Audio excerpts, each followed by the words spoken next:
నమస్కారం లలిత్ కుమార్ గారు. నమస్కారం సార్. దేవుడు లేడు అని అంటున్నారు వాళ్ళు. ఒకవేళ ఉంటే చూపించండి అంటున్నారు. హ్మ్. ఇలాంటివి వాళ్ళు ఎక్కువగా అవునండి. సో ఇలాంటి ప్రశ్నలకు మీ సమాధానం ఏంటి? ఒకటండి, వాళ్ళు ప్రశ్న అడిగినప్పుడు వాళ్ళకి ఉదాహరణలో ఉపమానపూర్వకంగా కూడా కొన్ని చెప్తాం. ఎందుకంటే దేవుడిని నిరూపించాల్సిన బాధ్యత భక్తుడిగా మా మీద ఉంది. కానీ దేవుడికి తాను నిరూపించుకోవాల్సిన అవసరం లేదు. అయ్యో పలానా చోట బైర్ నరేష్కి నచ్చట్లేదంట, లేకపోతే పలానా చోట రేంజర్ల రాజేష్కి నా మీద నమ్మకం లేదట, కాబట్టి నేను అర్జెంటుగా వచ్చేసి వాళ్ళకి నిరూపించుకోవాలని సూట్ కేసు చదువుకుని పంచి కట్టుకుని దేవుడు రాడు. దేవుడు అలాంటి పరిస్థితిలో లేడు.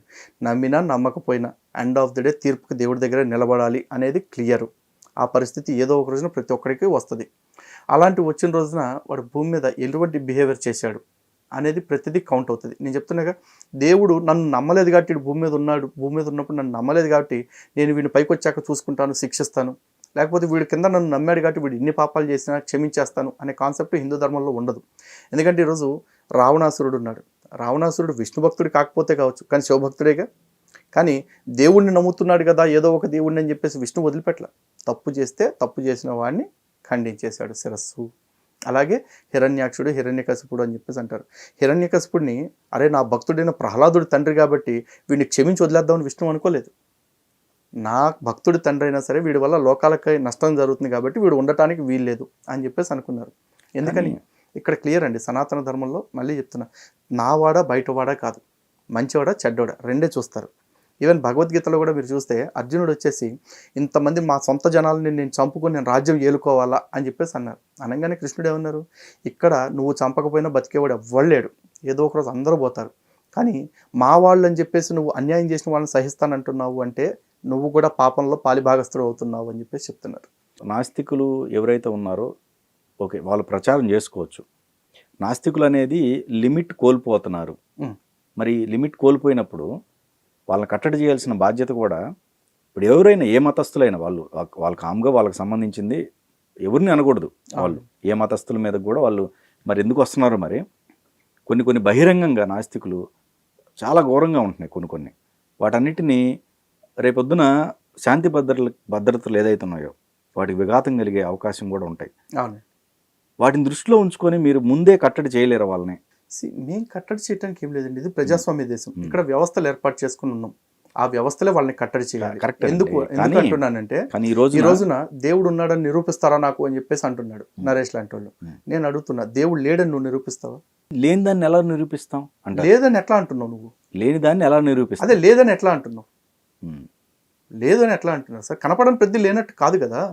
ఇప్పుడు అంజిగారు చాలా తెలివైన వాళ్ళు, లేకపోతే అంజిగారి మనసులో ఏదో ఆలోచన ఉందని నేను క్లెయిమ్ చేస్తాను. ఆ ఆలోచన మీకు ఉండుండొచ్చు, అది నాకు అర్థమైంది మీ బిహేవియర్ని బట్టి. మీరేమంటారు, నేను ఎక్కడన్నా అన్నానా, ఎప్పుడైనా చేశానా అంటారు. చేయకపోవచ్చు, కానీ మీరు మాట్లాడిన వేరే మాటలను బట్టి నాకు అది అనిపిస్తూ ఉంది. అది నేను నిరూపించాలి అంటే అంజిగారు ఎప్పుడు అనలేదు కాబట్టి నేను నిరూపించలేను. కానీ ఆ భావన మీలో లేనట్ట అలా ఏం కాదు. దేవుడు ఉన్నాడు అని ఎలా నిరూపించలేని పరిస్థితితో దేవుడు లేడు అనేది కూడా అలాగే నిరూపించలేని పరిస్థితి. ఎందుకంటే ఈ రోజుకి కూడా ఇదే ప్రపంచంలో సైన్స్ కూడా నిరూపించలేని అనేక ప్రశ్నలు ఇంకా ఉన్నాయి. కాకపోతే వీళ్ళకున్న అడ్వాంటేజ్ ఏంటంటే పరిశోధనలు జరుగుతున్నాయి అనే ఒక మాటతోటి ఎస్కేపిజం తీసుకుంటారు అంతే. ఆ పరిశోధనలు కొన్నిటిని ఇప్పటికీ తెలుసుకోలేదు. ఉదాహరణకి బిగ్ బ్యాంగ్ విషయం తీసుకుందాం. ఈ బిగ్ బ్యాంగ్ వల్ల సృష్టి ఏర్పడింది అని చెప్పేసి చెప్తారు. అదే బిగ్ బ్యాంగ్ని రీక్రియేట్ చేసేసి ఒక టన్నల్లో మనం ఏదో తెలుసుకుందామని ప్రయత్నం చేశారు. ఆ ప్రయోగం ఫెయిల్ అయింది. ఫెయిల్ అయిన దానికి సింపుల్గా వాళ్ళు చెప్పిన మాట ఏంటంటే, we identified A God particle అని చెప్పేసి అన్నారు. మాకు అర్థం కాని ఒక బ్రహ్మ పదార్థం నుంచి ఈ సృష్టి ఏర్పడింది అని చెప్పేసి అన్నారు.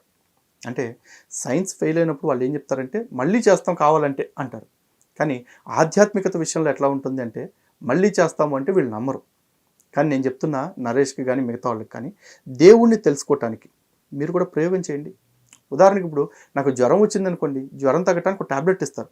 ఆ ట్యాబ్లెట్ వల్ల జ్వరం తగ్గుతుంది అని నా ముందు ఎవడో ప్రయోగం చేసి నాకు ఇవ్వాల. ఎవడో ప్రయోగం చేసి దాన్ని అమ్ముతుంటే నేను కొనుక్కుని వేసుకుంటున్నా. ఆధ్యాత్మికత కూడా అంతే. దేవుణ్ణి దర్శించిన మహాత్ములు ఎందరో దైవ గ్రంథాలు రాశారు. ఆ దైవ గ్రంథాలని పాటిస్తూ వాళ్ళు చెప్పిన మార్గంలో మీరు దేవుణ్ణి తెలుసుకోవడానికి ప్రయత్నం చేయండి. అచీవ్ చేస్తారు, దేవుణ్ణి చూస్తారు. నువ్వెందుకు చేయలేదని నన్ను అడిగారు అనుకోండి, నాకు దేవుణ్ణి తెలుసుకోవాలని ప్రత్యేకంగా అనిపించట్లేదు. ఎందుకంటే దేవుడిని నేను ఆల్రెడీ నమ్ముతున్నా కాబట్టి. తెలుసుకోవాలి అనుకుంటుంది ఎవరు? ఈ నరేషన్ గ్యాంగ్. కాబట్టి మీరు ఆ ప్రయోగాలు చేయండి. తపస్సు చేస్తారా, హోమాలు చేస్తారా, యజ్ఞాలు చేస్తారా? అప్పటికి కూడా మీరు నేను తెలుసుకోలేకపోయాను ఎంత ప్రయత్నించినా అంటే అప్పటికి కూడా దేవుడు లేడని కాదు, మీరు ఇంకా దేవుణ్ణి తెలుసుకోవటానికి సరైన దారిలో వెళ్ళలేదనే అర్థం.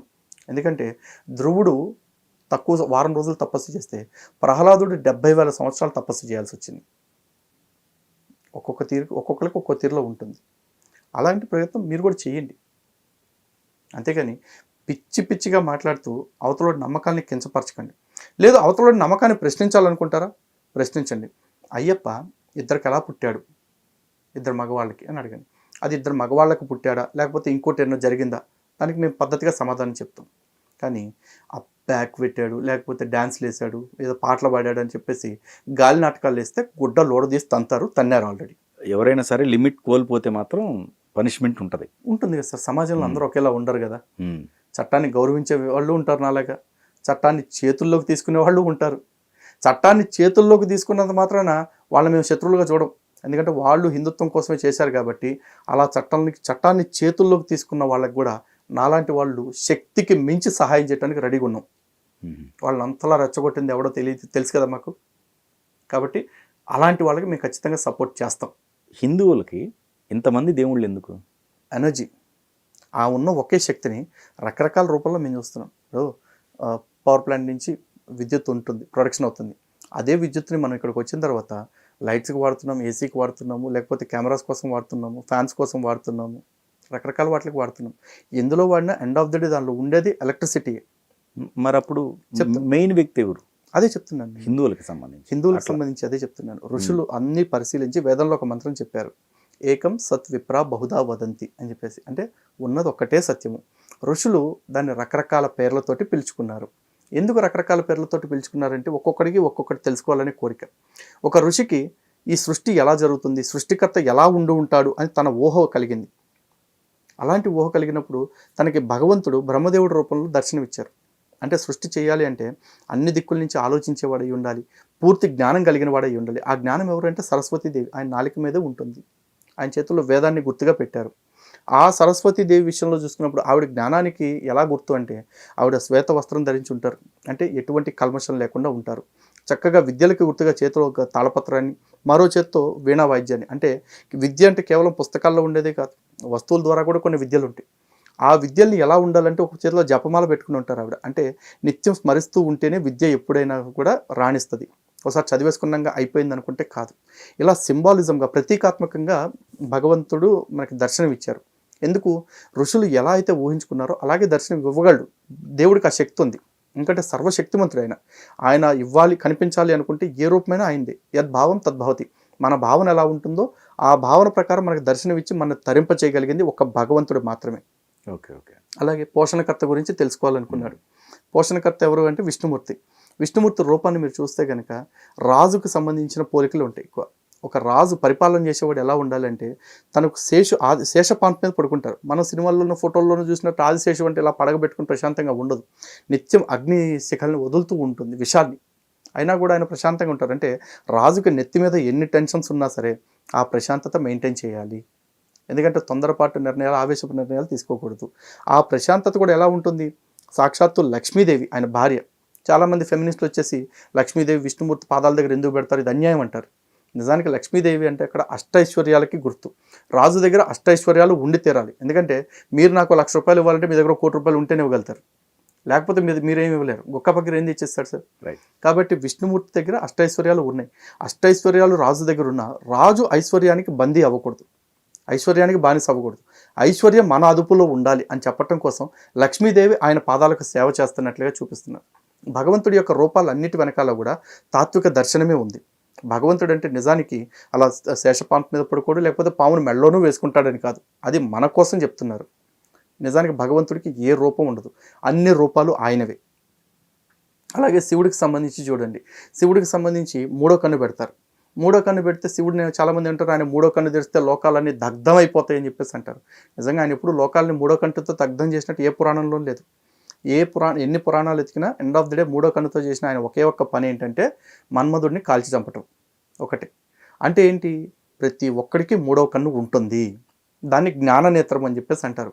ఆ జ్ఞాననేత్రం తెరుచుకున్నప్పుడు ఏమవుతుంది? మన్మధుడే దగ్ధమవుతాడు. మన్మధుడు అంటే ఎవరు సార్? మదహ. మనస్సును మదించే కోరికలు ఏవైతే ఉంటాయో అలాంటి పిచ్చి కోరికల్ని వదులుకోగలుగుతాం. మనం జ్ఞానాన్ని పొందటం వల్ల, జ్ఞానాన్నితను తెరుచుకోవటం వల్ల. అలా సింబాలిజం తోటి చెప్పిన రూపాలు ఇవన్నీ కూడా. ఓకే. ఆ రూపంలో మనం ఊహించుకున్నప్పుడు భగవంతుడు ఆ రూపంలోనే మనకి దర్శనం ఇవ్వగలడు. అది భగవంతుడి యొక్క సామర్థ్యము, భక్తుడికి ఇచ్చిన సౌలభ్యం. అది అర్థం కాక చాలామంది మీ శివుడు ఇట్లా సెక్స్ చేశాడు, విష్ణుమూర్తి అట్లా రేప్ చేశాడు అని చెప్పి మాట్లాడతారు. వాళ్ళ అజ్ఞానాన్ని చూసి స్టార్టింగ్లో ఒకసారి డిబేట్ చేయాలనిపించేది. ఈ మధ్యకాలంలో చూస్తుంటే ఇంత జ్ఞానం ఈ రూపాల వెనక ఉన్నప్పుడు వాడి పిచ్చి కోతలకు వస్తుంటే వాడికి మనం ఏం సమాధానం చెప్తాం అని ఒక ఫీలింగ్ వస్తూ ఉంది.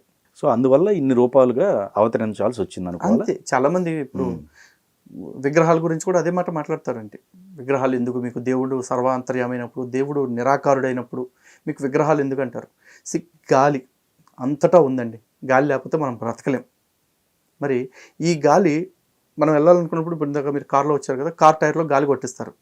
గాలి మొత్తం అంతటా ఉండేదే కదా అని ఫ్లాట్ టైర్ తెలిపోతారా మీరు? గాలి సపరేట్గా ఎందుకు టైర్లో కొట్టిస్తున్నారు? భగవంతుడు కూడా అంతే. అంతటా ఉన్న భగవంతుడిని మన అవసరం కోసం, మన సౌలభ్యం కోసం, మన కాన్సన్ట్రేషన్ కోసం ఎక్కడన్నా చూడాలి అనుకుంటే ఒక విగ్రహంలోనో లేదో పదార్థంలోనో మనం చూస్తున్నాం. దానివల్ల ఎవరికో వచ్చిన నష్టం ఏంటి సార్?